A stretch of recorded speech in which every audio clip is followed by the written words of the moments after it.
আসসালামু আলাইকুম, বিসমিল্লাহির রহমানির রহিম। সুপ্রিয় শিক্ষার্থীবৃন্দ, তোমরা যারা নবম দশম শ্রেণীতে পড়ো, তোমাদের ইসলাম শিক্ষা বই থেকে অধ্যায় 2 পাঠ 19 হাদিস নম্বর 8 নিয়ে আজকে আলোচনা করা হবে।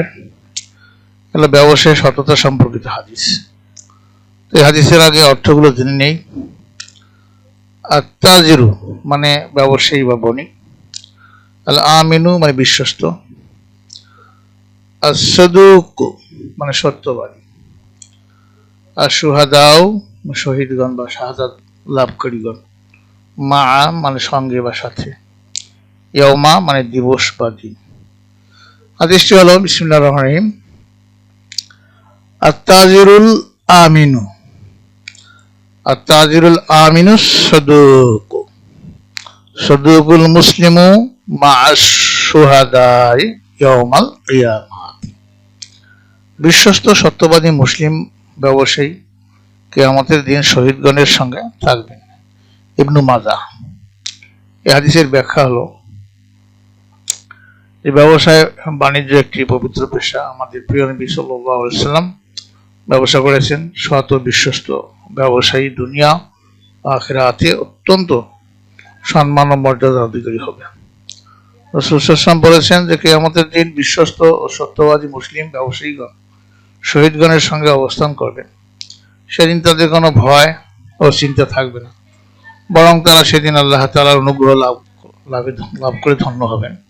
শহীদগণ হলেন ইসলামের জন্য জীবন উৎসর্গকারী ব্যক্তি।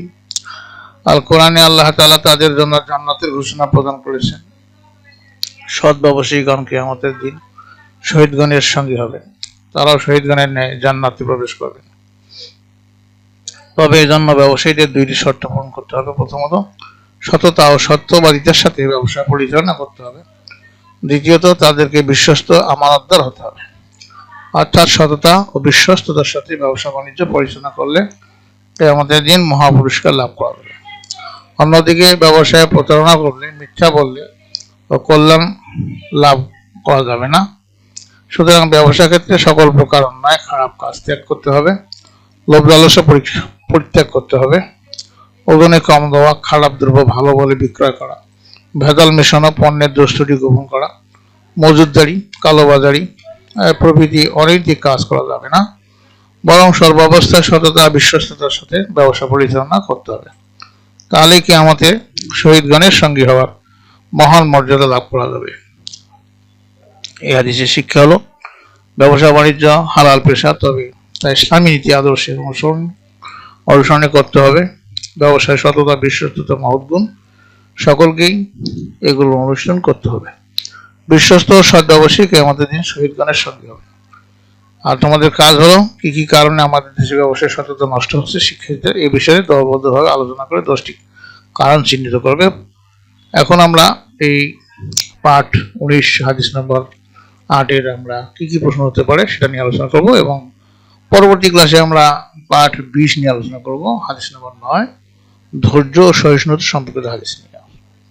তো চলো এখন দেখে আসি যে আমরা যতক্ষণ যে ক্লাসটা আলোচনা করলাম তার থেকে কি কি প্রশ্ন হতে পারে।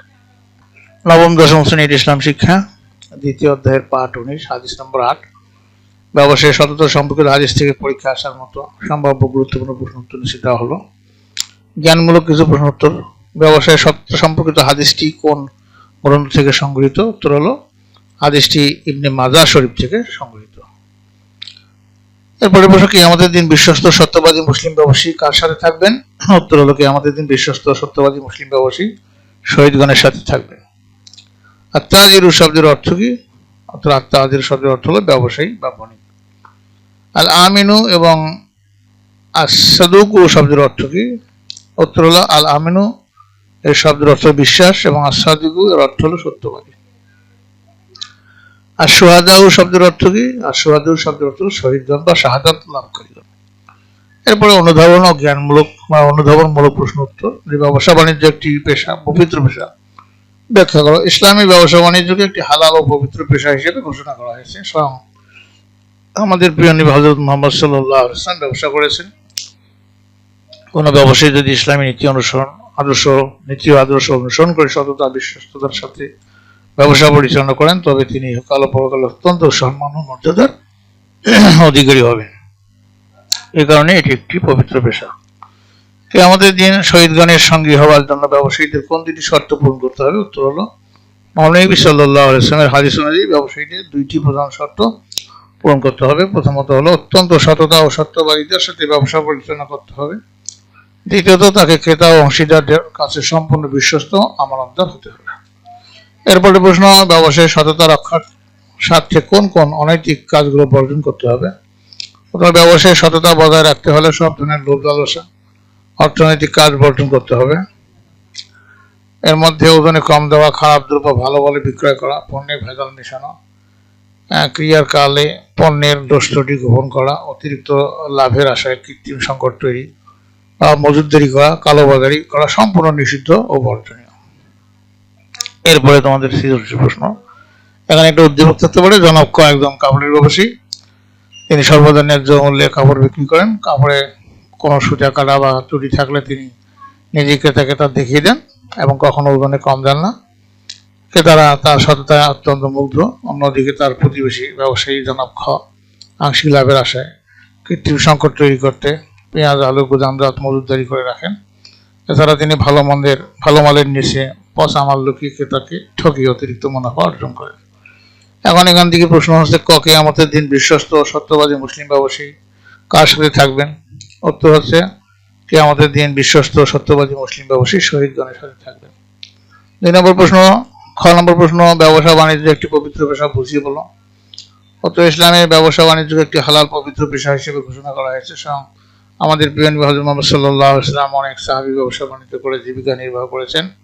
কোনো ব্যবসায়ী যদি ইসলামী নীতি আদর্শ অনুসরণ করে সম্পূর্ণ সততা বিশ্বস্ততার সাথে ব্যবসা পরিচালনা করেন, তবে তার উপার্জিত রিজিক যেমন পবিত্র হয়, তেমনি তিনি পরকালেও মহান মর্যাদা লাভ করেন।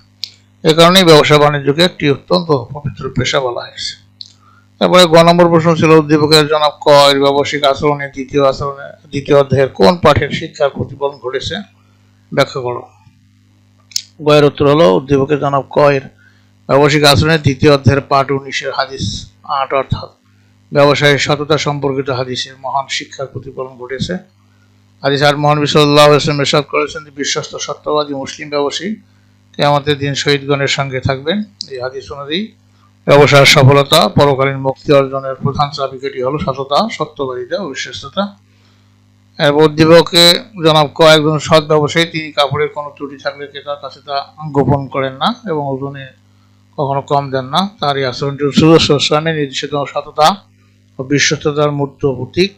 ক্রেতার সাথে প্রতারণা না করে পণ্যের দোষ ত্রুটি স্পষ্টভাবে প্রকাশ করা এবং পরিমাপের সঠিক থাকা ইসলামী ব্যবসায়ী নীতির মূল দাবি। অতএব জনাব ক তার সততা বিশ্বস্ততার মাধ্যমে হাদিসে বর্ণিত সেই সর্বোত্তম মর্যাদার দাবিদার, যা তাকে কিয়ামতের দিন শহীদদের সঙ্গী হিসেবে উন্নীত করবে। তারপরে ঘ নম্বর প্রশ্ন ছিল, উদ্দীপকে জনাব ক্ষয়ের কর্মকাণ্ড ইসলামী অর্থনৈতিক আদর্শের পরিপন্থী এবং এর পরিণতি ভয়াবহ উক্তিটি হাদিসের আলোকে বিশ্লেষণ করো। তাহলে ঘয়ের উত্তর হচ্ছে, উদ্দীপকে জনাব ক্ষয়ের কৃত্রিম সংকট তৈরি, ভেজাল পণ্য বিক্রির মতো অনৈতিক কর্মকাণ্ড ইসলামী অর্থনৈতিক আদর্শের সম্পূর্ণ পরিপন্থী এবং পরকালের পরিণতি অত্যন্ত ভয়াবহ। ইসলামে একটি পূর্ণাঙ্গ জীবন বিধান হিসেবে ব্যবসা বাণিজ্য হালাল করলেও তাতে অনৈতিক এবং ক্ষতিকর কর্মকাণ্ড সম্পূর্ণ নিষিদ্ধ রয়েছে। রাসূল সাল্লাল্লাহু আলাইহি ওয়াসাল্লাম ব্যবসায়ী সততার উপর জোর দিয়ে সব ধরনের অনৈতিক কাজ বর্জন করতে বলেছেন।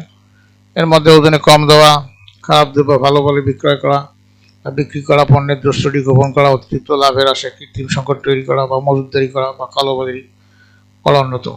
উদ্দীপকে জনাব খ অধিক মুনাফার লোভে পেঁয়াজ, আলু গুদামজাত করে বাজারে কৃত্রিম সংকট তৈরি করেন। একই সাথে তিনি ভালো পণ্যের নিচে পচা পণ্য লুকিয়ে ক্রেতার সাথে সরাসরি প্রতারণা করেন। ইসলামের দৃষ্টিতে এই মজুতদারি প্রতারণা মারাত্মক গুনাহের কাজ। হাদিসের ভাষ্য অনুযায়ী যারা মানুষের সাথে ব্যবসায় প্রতারণা ও অসততা অবলম্বন করে তারা রাসূল সাল্লাল্লাহু আলাইহি ওয়াসাল্লামের উম্মতের অন্তর্ভুক্ত নয় এবং তারা আল্লাহর রহমত থেকে বঞ্চিত হবে। জনাব খ সাময়িকভাবে কিছু অতিরিক্ত অর্থ উপার্জন করলেও তার পরকালীন জীবন ধ্বংসের মুখে পতিত হবে। তিনি কিয়ামতের দিন শহীদদের সহচর্য পাবেনই না, বরং পাপিষ্ঠদের সাথে কঠোর শাস্তির সম্মুখীন হবে। অতএব বলা যায় জনাব খ এর কৃত্রিম সংকট সৃষ্টি ও প্রতারণামূলক কর্মকাণ্ড ইসলামী অর্থনীতির আদর্শের চরম পরিপন্থী এবং এর পরিণতি দুনিয়া আখিরাতে উভয় জায়গাতেই অত্যন্ত ভয়াবহ। প্রিয় শিক্ষার্থীবৃন্দ, এই ছিল তোমাদের হাদিস 8-এর বিভিন্ন প্রশ্ন উত্তর। এগুলো তোমাদের খুবই কাজে লাগবে, উপকারে লাগবে ইনশাআল্লাহ। তো তোমাদের সার্বিক মঙ্গল ও সুস্বাস্থ্য কামনা করে পরবর্তী ক্লাস দেখার আমন্ত্রণ জানিয়ে সেখানে বিদায় নিচ্ছি। খুদা হাফেজ।